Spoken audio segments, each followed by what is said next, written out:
Our job was to convince, let's say, Ecuador to accept $1 billion loan, convince the World Bank to give Ecuador $1 billion loan.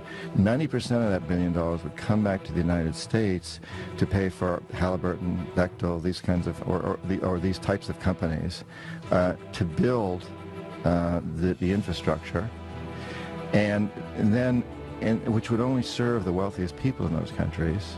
And then the country would be stuck with this huge debt, which over time would continue to be refinanced and get larger and larger and larger, so that in fact today, Ecuador owes more than 50% of its national budget just to pay down its debt service, which means there's very little money left to go to pay for the education or health services for the poor people, who are the ones who suffered from these projects. It was their rivers that were destroyed as we built hydroelectric plants. It was their land that was destroyed, and while a few of their people got wealthy, as a few of ours did. So now they're saddled with this incredible debt that they can't possibly pay. And so we go in and demand our pound of flesh, very much like the mafia. That's why we called ourselves hitmen. So today, for example, this is actually what's happened in Ecuador. And today, we need Ecuador's oil. We need the oil from this Amazon area where these indigenous people live that I work with as a Peace Corps volunteer. And we tell Ecuador, since you can't pay off your loans, what you need to do is turn over your Amazon to our oil companies. And that's what they're doing. And the indigenous people there, the ones I worked with now, have basically declared war. They said, we're not allowing these oil companies to come in. We're going to fight to the very last man if we have to.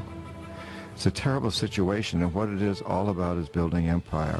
We've done this in every country around the world that has resources that we covet. Often this is oil in places like Indonesia, Nigeria, Ecuador, Venezuela, Colombia, so many different places, but sometimes it's other resources. For example, in Panama, it was the Panama Canal.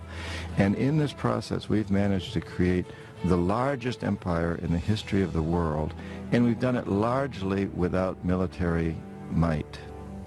It's been done primarily through economic hitmen like me. Now, when the economic hitmen fail, as we did in Panama with Omar Torrijos, and in Ecuador many years ago with Jaime Roldos when I was there.